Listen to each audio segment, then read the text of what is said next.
va dire, Père, ce matin, on veut te demander une bénédiction particulière pour nous, afin que nos cœurs soient ouverts à ta bonne parole, afin que nos cœurs soient soumis à ta parole. De plus en plus, dans le monde entier, ta parole est mise de côté, ta parole n'a plus vraiment une importance, ta parole n'a plus vraiment, ne communique plus vraiment une vie, parce que ceux qui, soi-disant, l'enseignent, Père, la diminuent. Alors ici, nous, au contraire de cette pensée-là, on veut vraiment mettre ta parole en haut, complètement en haut dans nos échelles de priorité, afin qu'on soit gardé par cette parole. Alors ce matin, garde-nous, dirige-nous dans ce qui va être dit, dans ce qui va être réfléchi. Et on veut te demander ça au nom de ton Fils, le Seigneur Jésus. Amen. Amen. Tournons dans Psaume 37, s'il vous plaît. Psaume 37. On va continuer notre série.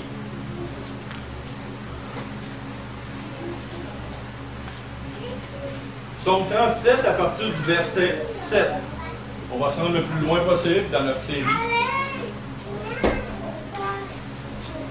OK, verset 7. Garde le silence devant l'Éternel et espère en lui. Ne t'irrite pas contre celui qui réussit dans ses voies, contre l'homme qui vient à bout de ses mauvais desseins. Laisse la colère, abandonne la fureur. Ne t'irrite pas, ce serait faire mal. OK. Quelle est la normalité, humainement parlant, quand on voit quelqu'un qui est croche, qui est malhonnête, qui est méchant, et qui réussit à se rendre jusqu'au bout de sa malhonnêteté? Quelle est la réaction normale? Si on serait dans le bois tout seul avec lui, humainement parlant, qu'est-ce qu'on a envie de faire?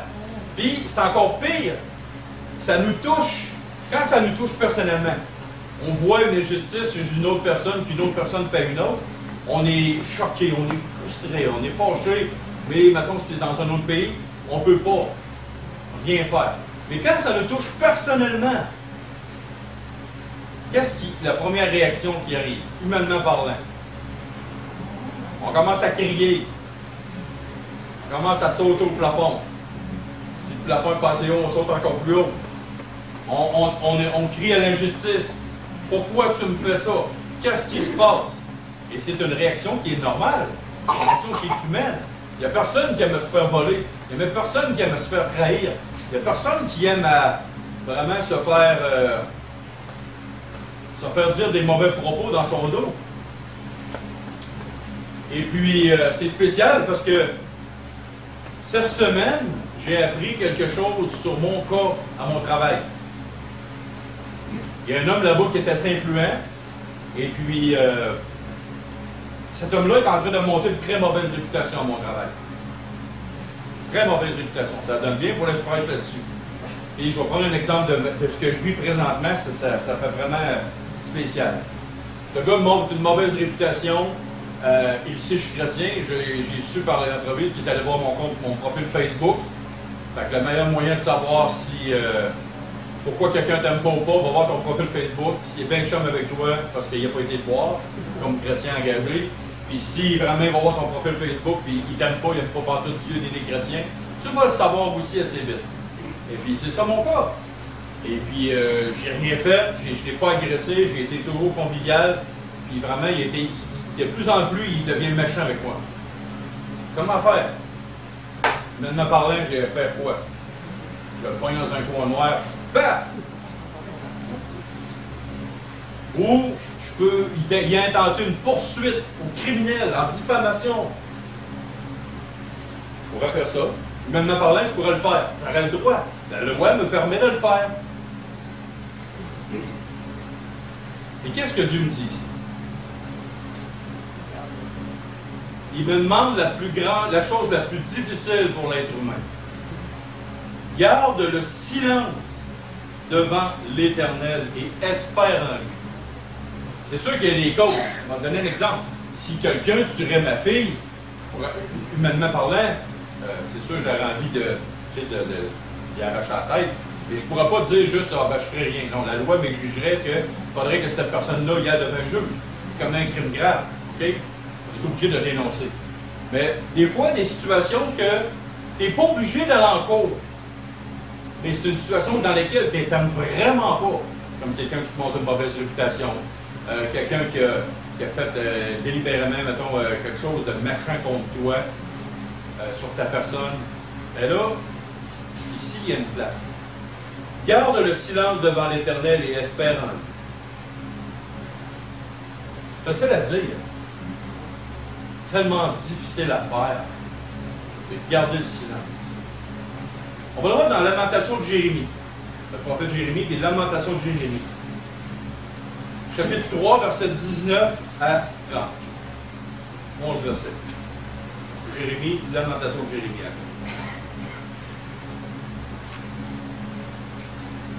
Lamentation de Jérémie, chapitre 3, verset 19 à 30. Qu'est-ce que Dieu dit? Garde le silence devant l'Éternel. Quand je pense à ma détresse et à ma misère, à l'absinthe et au poison, quand mon âme s'en souvient, elle est abattue au-dedans de moi. Quand tu regardes toute la misère que tu vis, le coup dur que tu vis présentement, parce qu'une personne te fait des choses, ou une personne, tu vois quelqu'un réussir.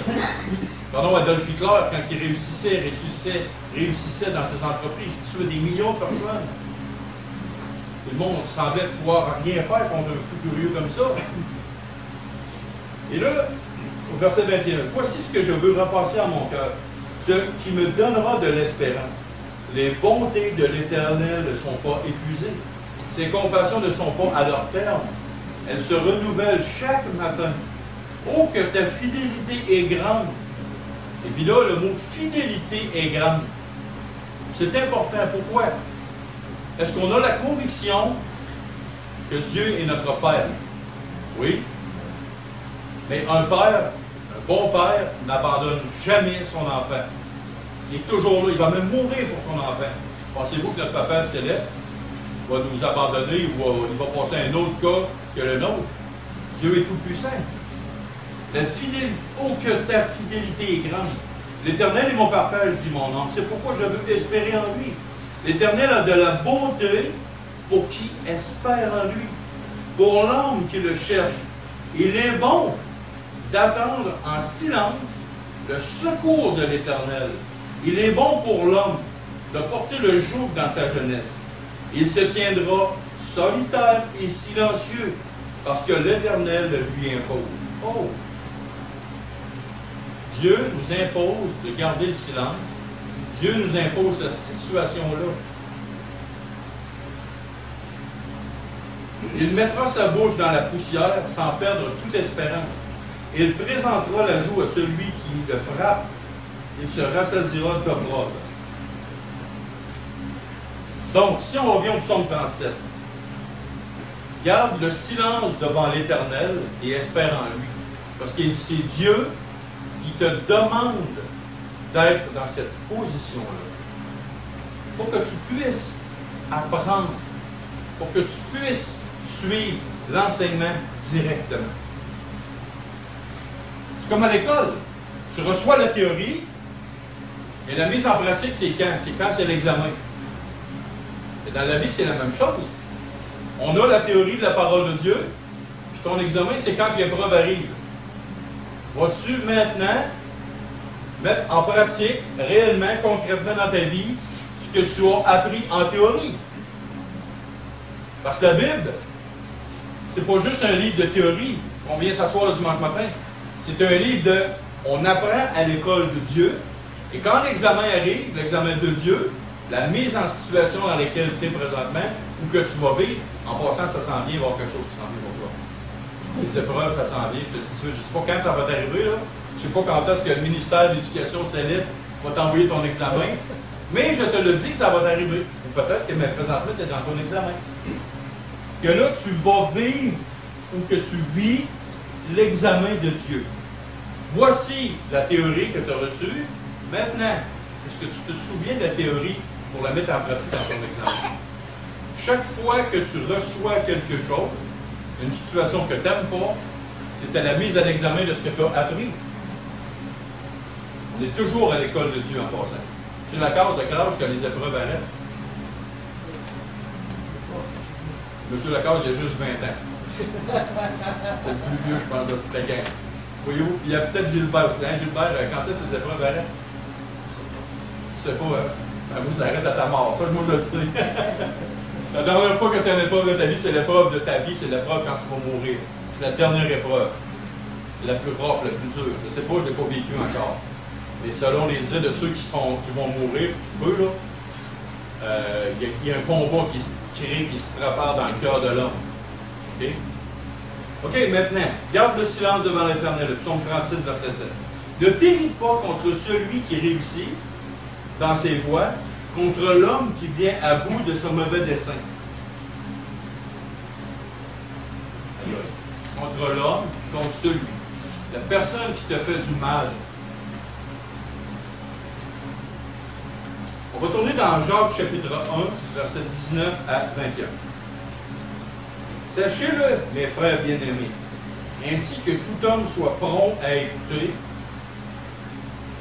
C'est pas juste pour les messieurs en passant. Okay? Tous les messieurs ont un caractère plus prime, mais ici c'est marqué pour tout le monde. Sachez-le bien, mes frères bien-aimés, ainsi que tout homme soit prompt à écouter, lent à parler, lent à se mettre en colère. Car la colère de l'homme n'accomplit pas la justice de Dieu. C'est pourquoi, rejetant toute souillure de tout débordement de méchanceté, recevez avec douceur la parole qui a été plantée en vous et qui peut sauver vos âmes. Et même on peut continuer plus loin. Mettez en pratique la parole et ne vous bornez pas à l'écouter en vous trompant vous-même par de faux raisonnements. Se tromper nous-mêmes avec de faux raisonnements. Ici, pourquoi qu'on dit que la colère de l'homme n'accomplit pas la justice de Dieu? Premièrement, il faut inverser la question. Qu'est-ce que la justice de Dieu? C'est là la grande question. Ici, quand tu sais que Dieu va intervenir, la justice de Dieu, si tu veux une phrase claire et précise pour rappeler, c'est que tu sais que Dieu va intervenir. Tu ne sais pas comment, tu ne sais pas quand est-ce, tu ne sais pas jusqu'à quand sa patience va être. Elle va arriver à son terme. Mais tu sais une chose, c'est que Dieu va intervenir. On va vous raconter une histoire qui m'est arrivée.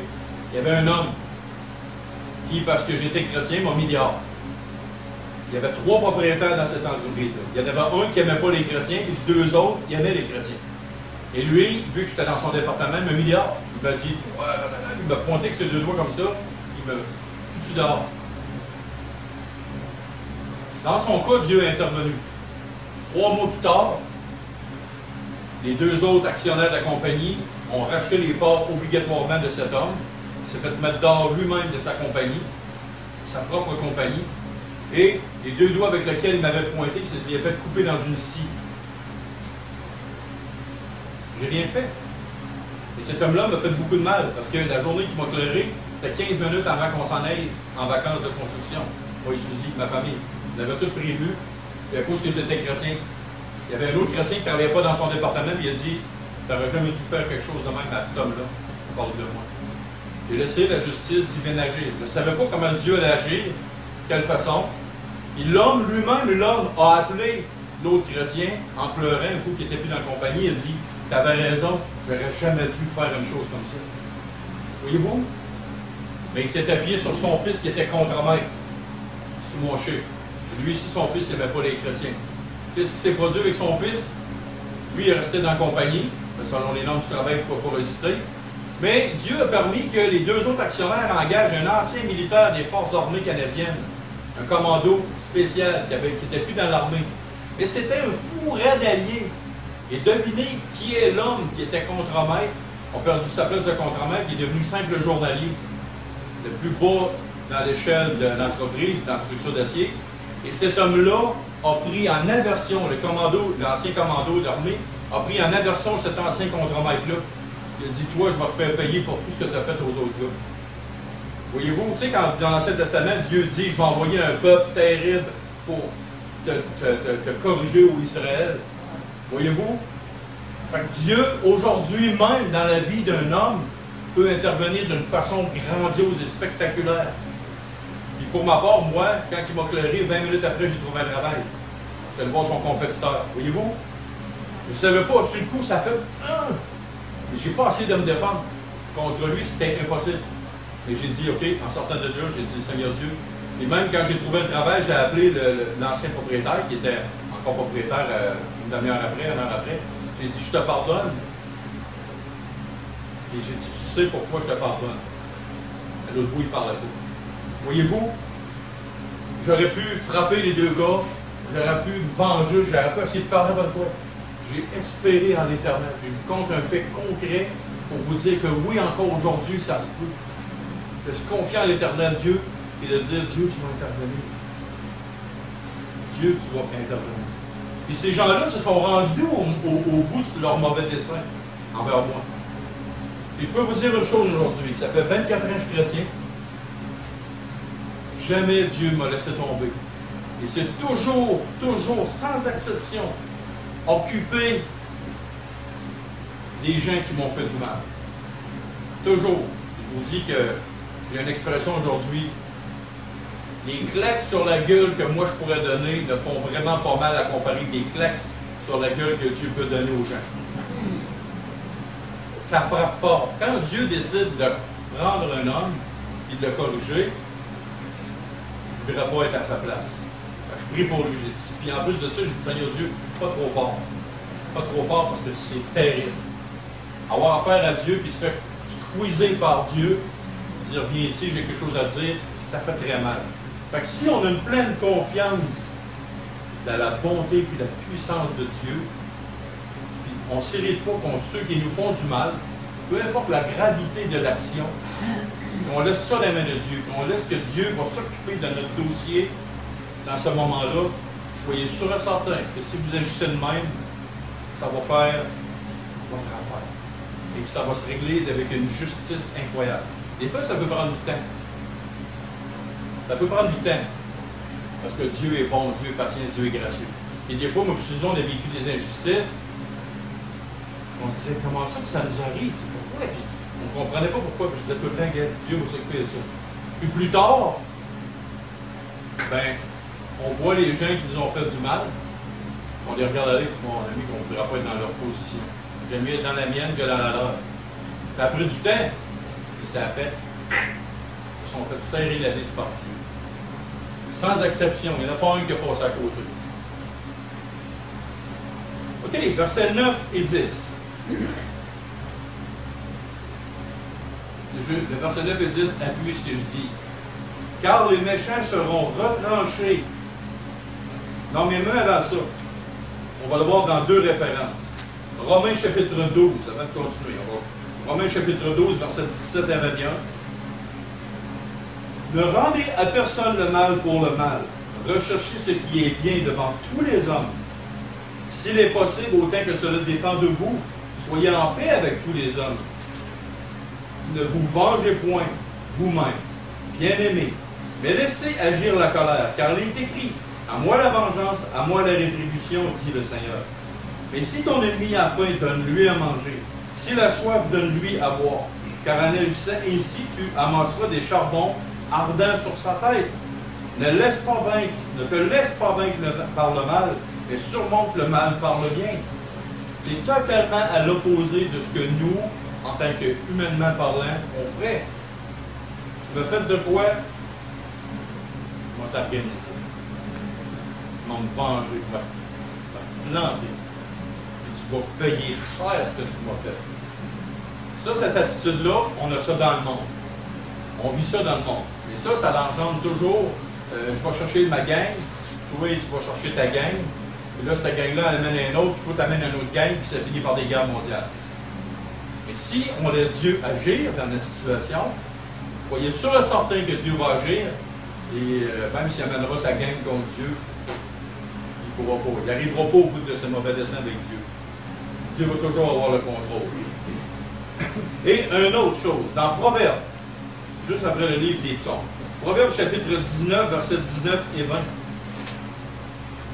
Celui que la colère emporte, c'est-à-dire moi, doit en subir la peine. Car si tu le libères, tu devras y revenir. Écoute les conseils et reçois l'instruction, afin que tu sois sage dans la suite de ta vie. Oh! Si je libère ma colère, et que je décide de littéralement frapper un homme parce qu'il m'a fait du mal, qu'est-ce que vous pensez qui va arriver? Je n'accomplis pas la justice de Dieu. Et puis là, le proverbe dit que si tu le libères, tu vas revenir. Ça va te retomber dans la face. Tu vas te ramasser au palais de justice. C'est toi qui vas faire de la prison, tu vas avoir un dossier criminel pour lui, qui n'aura rien. Puis en plus de t'avoir fait du mal, tu vas être obligé de lui donner une compensation financière. Parce que tu vas l'avoir frappé. Je connais un gars une fois qui a dit: j'ai déjà frappé un homme tellement fort, ça m'a coûté 25 000 $. Mais cet homme-là avait agressé sa sœur. Il est allé chez eux, il s'est vengé. Il a frappé l'homme tellement fort. Il l'a frappé à coup de barre de fer. Qu'est-ce qui est arrivé? La justice, ils ont dit: oh, oh, oh, t'as pas à toi faire ta justice. Viens me voir. Le juge a dit: viens me voir, on va te parler. Ils ont réglé le cas de l'autre gars, puis après ça, ils ont réglé le cas du gars qui s'est vengé. Voyez-vous? La parole de Dieu a toujours raison dans toutes les situations. Toujours. OK, maintenant, versets 9 et 10 de Psaume 37. Car les méchants seront retranchés, et ceux qui espèrent en l'Éternel posséderont le pays. Encore un peu de temps, et le méchant n'est plus. Tu regardes le lieu où il était, et il a disparu.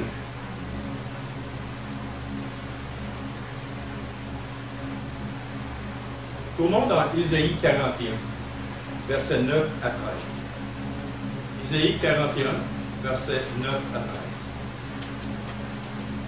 C'est très important ce que je vous dis ce matin parce que c'est vraiment du concret, du pratico-pratique. Que ce soit un patron qui soit méchant avec nous, que ce soit un autre employé qui soit méchant avec nous, que ce soit un voisin qui est méchant avec nous, parce que des fois les voisins ne sont pas trop le fun à vivre, que ce soit quelqu'un dans notre famille qui est méchant avec nous, que ça peut même être notre mère ou notre père qui n'est pas chrétien, ou nos frères ou nos sœurs de chair qui sont dans notre famille qui nous font du mal. C'est toujours des gens de notre environnement. C'est bien rare qu'un gars qu'on ne connaît pas ou une femme qu'on ne connaît pas va venir nous mener du trouble. C'est toujours des gens avec qui on côtoie, qu'on est proche de ces gens-là. Tout le temps. OK, Isaïe 41, excusez-moi, et à partir du verset 9 à 13. Qu'est-ce que c'est dit? Toi, je t'ai pris aux extrémités de la terre. Oui, ça s'adresse à Israël, mais ça peut s'adresser à nous aussi. Toi que j'ai pris aux extrémités de la terre, et que j'ai appelé d'une contrée lointaine, à qui j'ai dit: tu es mon serviteur, je te choisis, je ne te rejette pas. Point. Ne crains rien, car je suis avec toi. Ne promène pas des regards inquiets, car je suis ton Dieu. Je te fortifie, je viens à ton secours. Je te soutiens de ma droite triomphante. Voici, ils seront confondus, ils seront couverts de honte, tous ceux qui se sont irrités contre toi. Ils seront réduits à rien. Ils périront, ceux qui disputent contre toi. Tu les chercheras et tu ne les trouveras plus. Ceux qui te suscitaient querelle, ils seront réduits à rien, ils ne seront plus ceux qui te faisaient la guerre. Car je suis l'Éternel ton Dieu, qui fortifie ta droite, qui te dit: ne crains rien, je viens à ton secours, ne crains rien, vermisseau. Okay? Voici ici, Dieu te dit: oui, fais-moi confiance, mais en même temps, Dieu te demande quelque chose. Crains pas. Je m'occupe. Je t'ai pris loin, tu étais comme rien dans l'univers. Et je m'occupe de toi. Parce que ta personne, toi, mon enfant, est important à mes yeux. C'est ça que Dieu dit à l'homme qui se confie en lui. Dieu tient à vous, parce que Dieu vous aime profondément. Et Dieu dit: je vais m'occuper de toi parce que tu es important pour moi. Prenons l'exemple d'un père ou d'une mère avec son enfant. Qui a des enfants ici? Tout le monde a deux. sauf Pierrette et Marie-Claire. Pose la question, chers parents. Si quelqu'un faisait mal à votre enfant, qu'est-ce que vous feriez? Vous monteriez et vous disiez, hey, wow, ça ne marche pas. Là. Il y a quelque chose qui ne marche pas. OK? Pourquoi? Parce que vous aimez vos enfants, vous voulez leur bien, tout ça. Et puis c'est tout à fait normal. J'ai déjà intervenu, moi, dans des enfants qui faisaient du mal à mes enfants. Puis même des adultes qui voulaient essayer de faire des choses à mes filles. Non, non, non, non, ça ne marche pas. Mais c'est interposé, puis ça a fini très là. Mais Dieu, c'est la même chose. Nous sommes ses enfants. Nous sommes ses enfants. Il faut avoir pas juste cette théorie-là dans la tête. Il faut avoir ça comme mode et style de vie. Comprenez-vous la différence entre une théorie et une réalité concrète dans ta propre vie? Et puis c'est ça qui est le plus dur.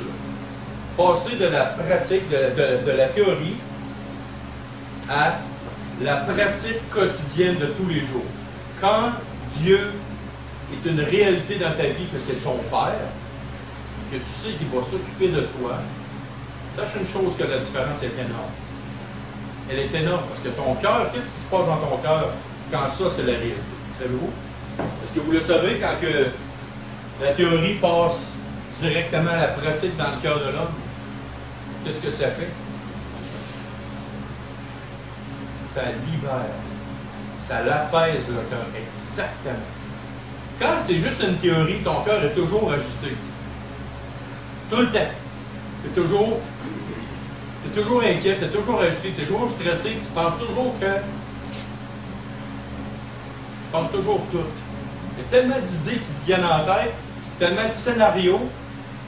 Et par exemple, quand que la théorie devient une réalité pratico-pratique concrète dans ta vie, que Dieu est ton Père et qu'il va s'occuper de toi, qu'est-ce qui se passe? La paix vient. La paix vient. Qu'est-ce qui se passe? C'est que tu délègues à Dieu, tu donnes à Dieu, tu dis à Dieu, gars, je te laisse ça tranquille. Là, tu pars, tu pars plus d'abord. Tu t'inquiètes plus. Mais ça, c'est une chose qui est tellement dure à faire. Il faut avoir de l'expérience spéciale dans ce sujet. Avoir une totale foi, et ce qui veut dire une totale confiance, totale et absolue, que Dieu va intervenir dans ton sujet, que Dieu est ton Père. Et ça, je vous dis tout de suite, c'est quelque chose. Puis comment vous savez que cette chose-là, elle est vraie? C'est quand il vous arrive un coup dur, que votre cœur est calme. Là, vous avez passé de la théorie à la pratique concrète. Soyons honnêtes, je vous pose une question ce matin. Qui a déjà prié Dieu, il est arrivé un coup dur? Qui a prié Dieu à un moment donné, puis aussitôt qu'il avait fini sa prière, l'inquiétude a revenu de suite? Quand j'étais jeune comme chrétien, ça m'arrivait. Tu pries là, ça Dieu, tu pries. 3 secondes après, quand tu as fini ta prière. Et c'est nerfs, là tu t'imagines. Pourquoi? Pourquoi c'est comme ça? Parce que la théorie n'est pas une pratique constante et courante de ta vie. Et la journée que tu comprends que Dieu est papa, Dieu est un merveilleux Père, que tu aimes profondément ton Père, puis tu sais profondément une chose. Et le meilleur exemple que vous avez, c'est vos enfants. Pensez-vous sérieusement que vos enfants s'inquiètent de ce qu'ils vont manger dans le frigidaire demain matin? Ils s'inquiètent. Hey, père, 3 ans, petit père, penses-tu que demain matin, je vais déjeuner? L'enfant, là, il ne s'occupe pas de ça. Il sait qu'il va déjeuner. Prenez exemple sur vos enfants. Vos enfants s'inquiètent-tu de c'est quoi le linge qu'ils vont avoir sur le corps? Le petit bébé qui est là, regardez dormir. Là. Il est vraiment dans l'inquiétude, là, totale et absolue de ce qu'il va manger, comment il va être vêtu, s'il va dormir au chaud ce soir, s'il va être réveillé. Ah non, mon ami, il est tellement calme. Voici le meilleur exemple de comment nous devrions être devant Dieu. En repos, dans une confiance totale et absolue en notre Papa Céleste. Attendez pas qu'à matin, vos enfants seraient des exemples pour vous. Hein? Mais exactement ça. Ça, c'est la vérité. C'est pas une joke. Et moi, mes enfants m'ont enseigné beaucoup.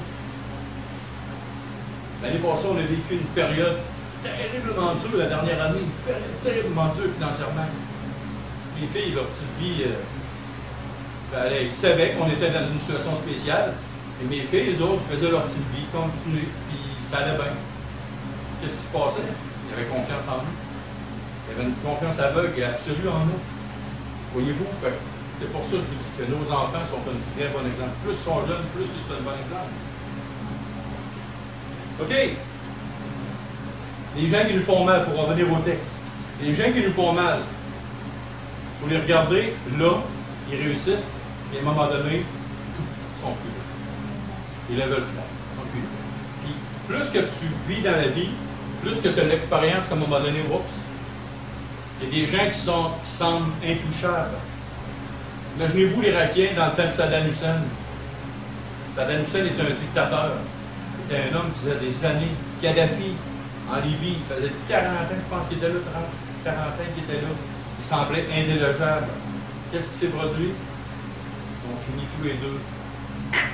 Quand Dieu a dit que c'était fini, c'est fini. Ils ne sont plus. Et ça a pris rien de temps. Ils étaient roi et maître en un instant. Ça a pris quelques mois. Ils sont fait prendre, ils sont fait exécuter. Combien de dictateurs vous avez vu en Afrique? Est-ce qu'ils sont encore là? Pourtant, ils pensaient être intouchables.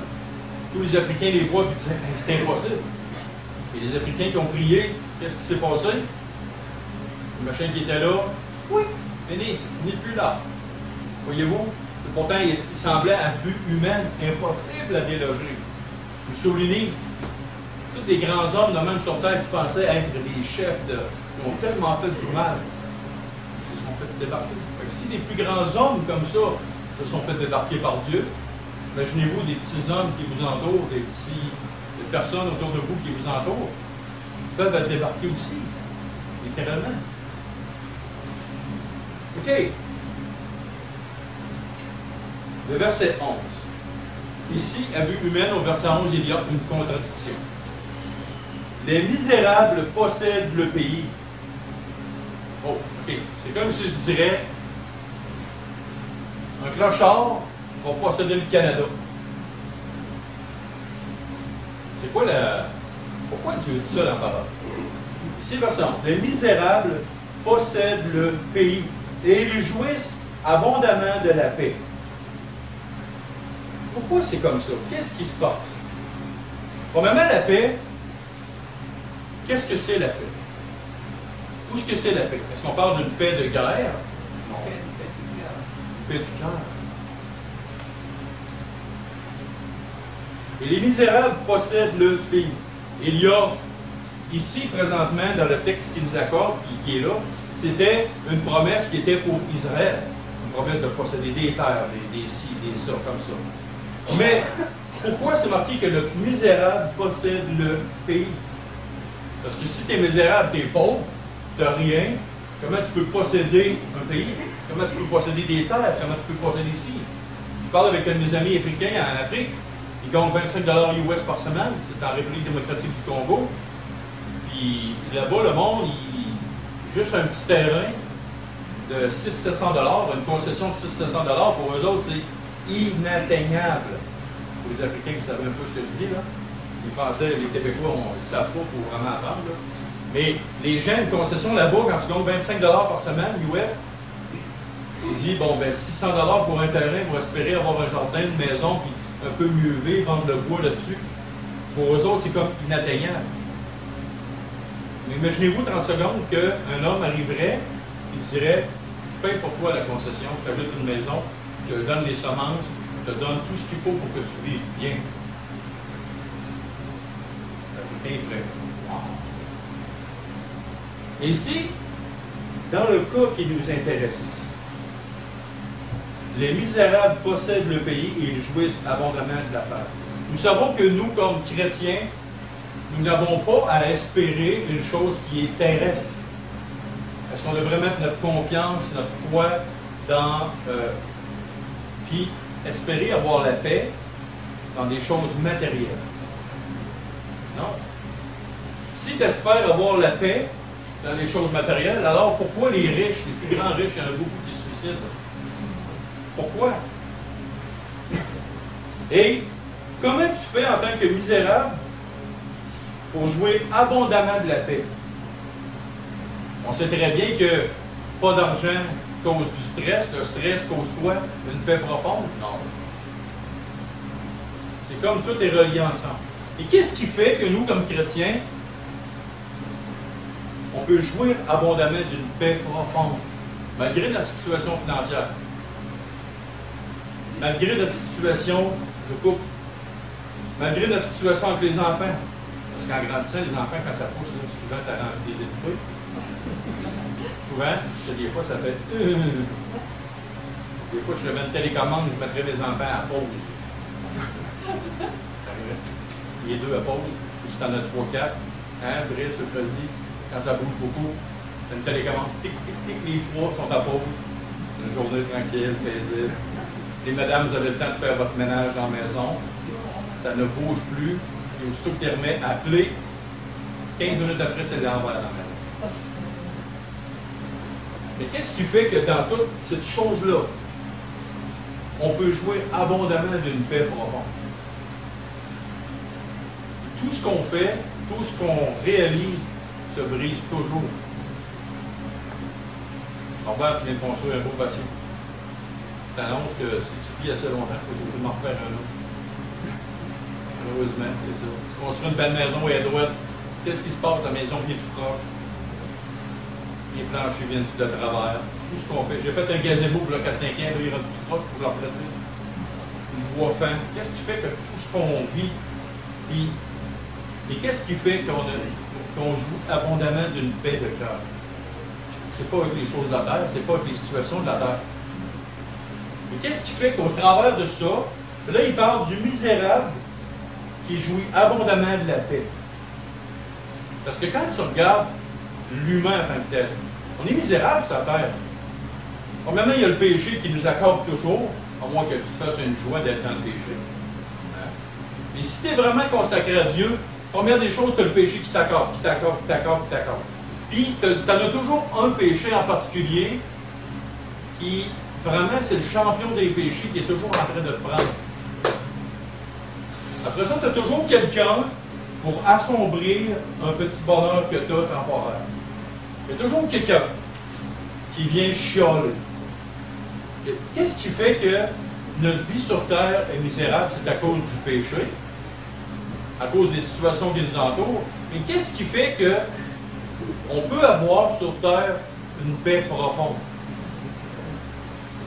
Sur terre, si je posais la question aux gens, j'arrêterais les gens dans la rue, puis même les chrétiens, je leur dirais, avez-vous une paix profonde dans votre cœur? Malgré toutes les circonstances qui arrivent. Je vous dirais qu'il n'y a pas grand monde qui a une paix profonde, même chez les chrétiens. Pourquoi? Pourquoi c'est comme ça? Je vous pose la question. Le secret pour avoir la paix profonde dans ton cœur, c'est la journée que tu découvres, que tu réalises que tu ne peux pas rien faire. La journée que tu réalises que tu ne peux pas rien contrôler de cette situation dans laquelle tu te trouves, puis la journée que tu réalises qu'il faut que tu prennes ce que tu as et que tu le donnes au Seigneur, là, tu as la paix. Pourquoi? Qu'est-ce qui fait que tu n'as pas la paix? C'est que tu as le moton dans le gorge, tu as le moton dans le corps, puis que vraiment tu te stresses avec ta situation et tout ça. Mais pourquoi tu ne te décharges pas de ce que tu as sur Dieu et tu dis, Dieu, je te donne ça. Dieu est tout puissant, toi, tu n'es vraiment rien. Dieu peut réaliser que ça s'arrange, mais toi, tu ne peux pas faire grand-chose. La journée que tu passes de la théorie, déchargez-vous sur Dieu de tous vos soucis. Ah, ça, c'est une belle théorie. Mais en pratique, là, est-ce qu'on le fait? On est honnête, là, si on veut vraiment être honnête. Et c'est par l'expérience de la vie chrétienne qu'on apprend à se dire. Je vous donne un exemple avec mes deux filles. Josiane avait une énorme difficulté en mathématiques. C'était épouvantable. Des difficultés terribles. Là, il y a même du monde qui dit « Ah, c'est impossible, c'est impossible. » Elle a fini son année scolaire. Tu vois quel pourcentage en mathématiques? C'est combien? 87%. Au début de l'année, c'était 40 %. Dieu a mis sur notre route 2 personnes, 2 professeurs de mathématiques qui étaient prêts à aider Josiane gratuitement. Pourtant, c'est 50 000 $ un professeur. Fait que ça nous aurait coûté 100 000 $. Vous n'avez pas les moyens.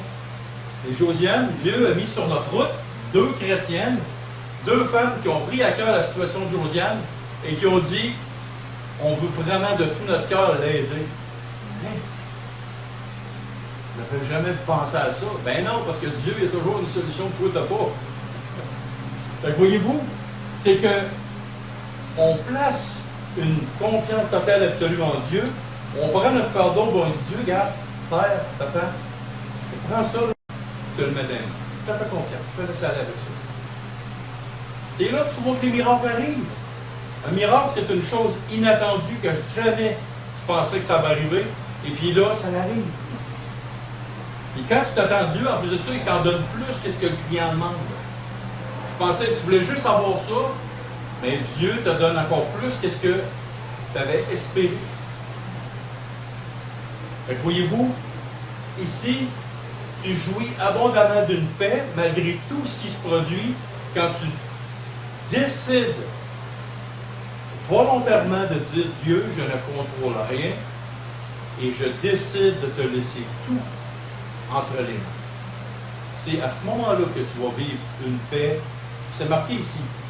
Tu jouis abondamment d'une paix. Pour jouir la paix de Dieu, il faut y faire confiance. Il faut le mettre en pratique.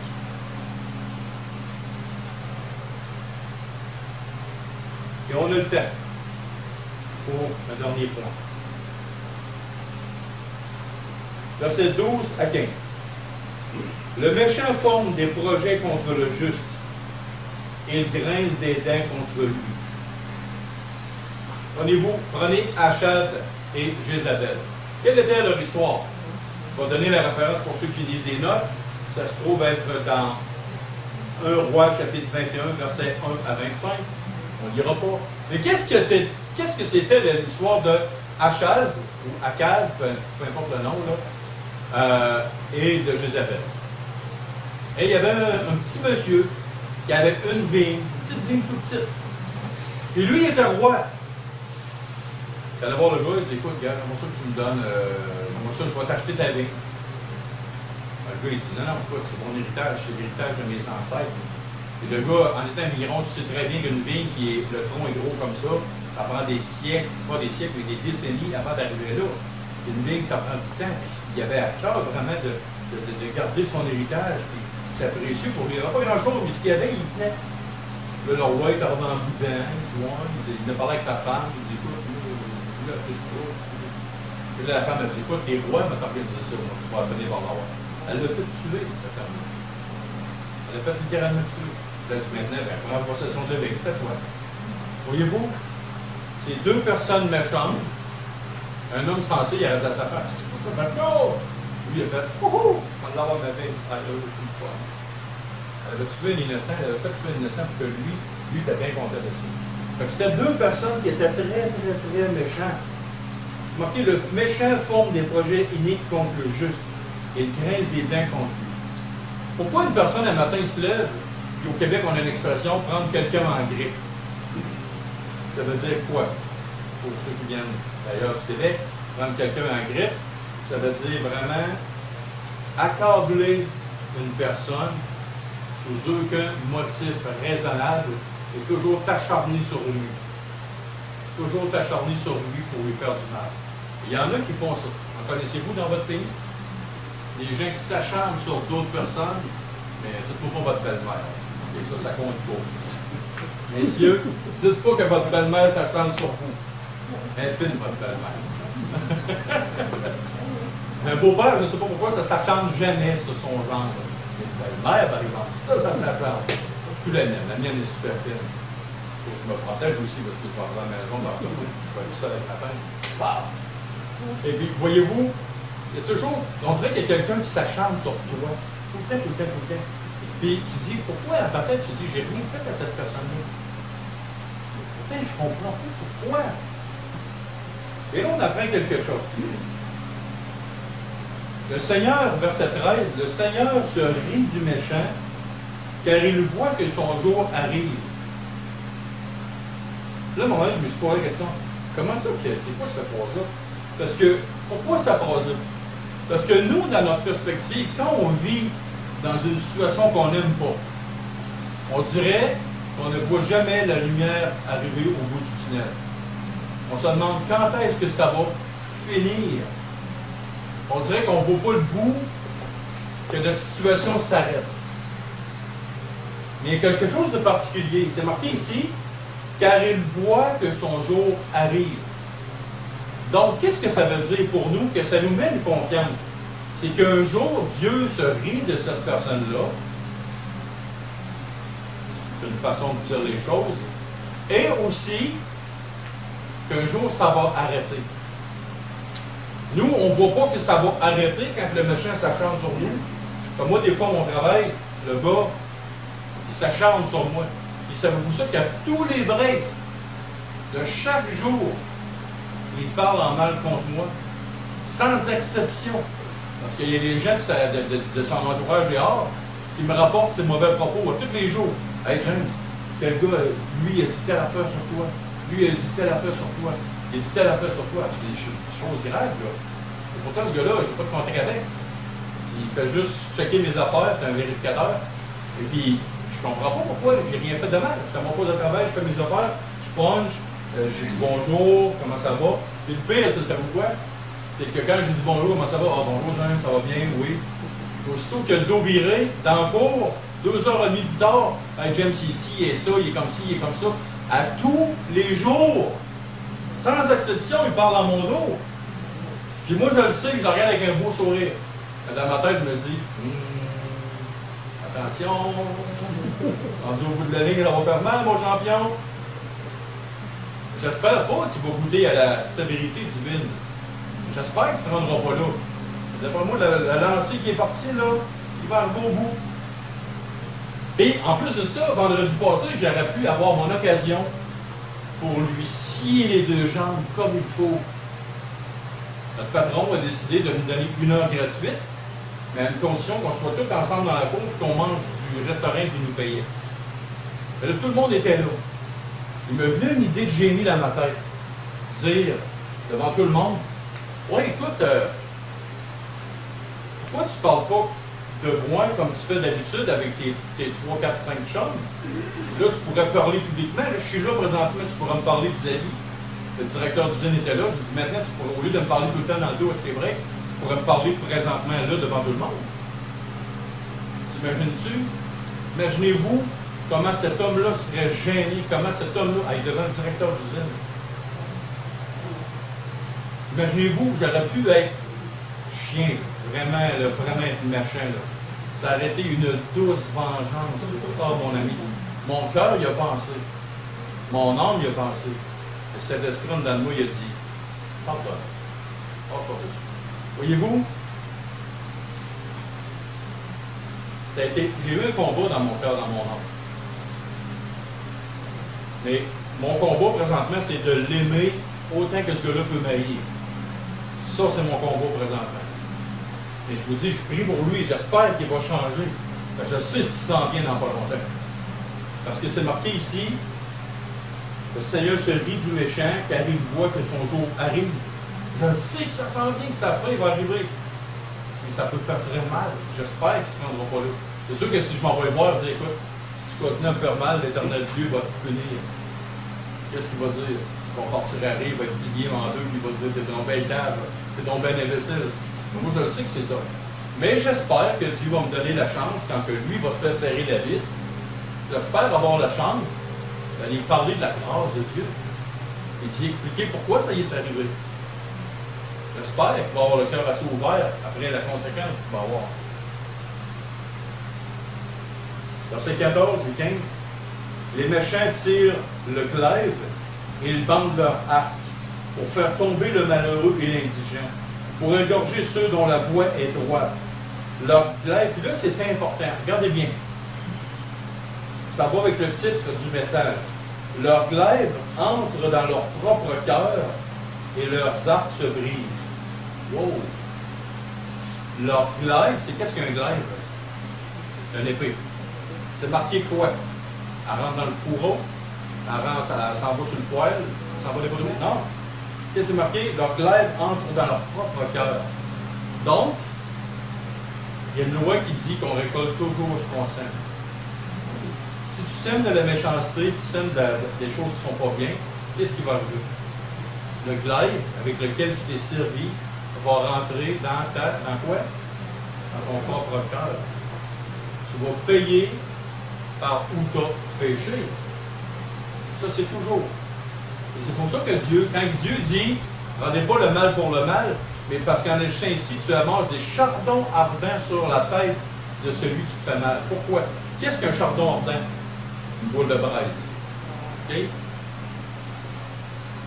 J'ai entendu dire que les femmes africaines étaient capables de prendre de la braise dans leurs mains. Est-ce que c'est vrai? Vas-y. C'est vrai? C'est bon? J'ai entendu dire ça, qu'il y a certaines choses, mais en tout cas, au Brésil, moi, je t'ai vu prendre un plat très chaud. J'ai même éteint. Qu'est-ce qu'il y avait là? Un plat en fonte, en fer, qui bouillait sur le feu. Elle a pris le chaudron à main nue et elle l'a levé. Elle a vraiment impressionné de ça. Ça m'a vraiment impressionné. Je vais me rester marqué. Parce que même moi, je travaille dans le métal chaud, j'aurais jamais fait un affaire de même. Mais ils ont des qualités spéciales? Ben, moi, quand j'ai vu Frédéric, oui. Mais bon, c'est pas.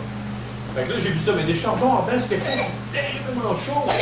Donc, plus que tu es bien, tu es bon avec celui qui est méchant, plus que lui, il y a des chardons ardents sur sa tête. Qu'est-ce que ça veut dire? Des conséquences à ses agissements qui vont être encore plus terribles. Mais aussi d'une chose. Si jamais cette personne-là se repent après un certain temps, malgré sa grande méchanceté, elle va voir la grâce absolue que tu vas avoir eue envers lui ou envers elle. Et son cœur va de plus en plus être. Il va se fondre, il va fondre, son cœur va fondre. Donc, ça a deux conséquences. Soit que la personne se repent et dit wow, puis qu'elle goûte encore plus au pardon de Dieu, ou soit qu'elle goûte encore plus à la sévérité. Seigneur Dieu et Père, merci beaucoup pour ce matin, pour ta bonne parole. On a avancé encore. Alors, on a vu des principes, Père, qui sont profonds. Alors, on te demande ce matin de pouvoir mettre ces choses en pratique concrète dans nous. À savoir que de te faire confiance, une confiance aveugle, totale et absolue. Aussi, on a appris, Père, que de ne pas vouloir se venger, mais de vouloir prier pour ceux qui font du mal. C'est une chose à laquelle tu veux qu'on soit soumis. Alors, Père, merci pour cette parole ce matin. On veut te prier aussi pour les offrandes, les argents qu'on va te redonner. Parce qu'en réalité, l'argent au départ, ça t'appartient. Nous, on l'obtient parce que tu nous fais la grâce de nous avoir donné un travail. Alors, vraiment, on peut avoir un cœur généreux envers ton œuvre, envers toi, Père. Afin qu'on puisse donner aussi à Haïti pour l'orphelin. Parce que dans les proverbes, il y a un proverbe qui s'est marqué que celui qui donne aux pauvres traite à l'Éternel et il va le rendre selon comment il le donne. Alors, bon Père dans le ciel, donne-nous d'être généreux afin qu'on puisse prendre ces argents-là, pouvoir donner ça à ton œuvre. Ici à Lévis, mais aussi ailleurs. Sur notre ton Fils Jésus. Amen.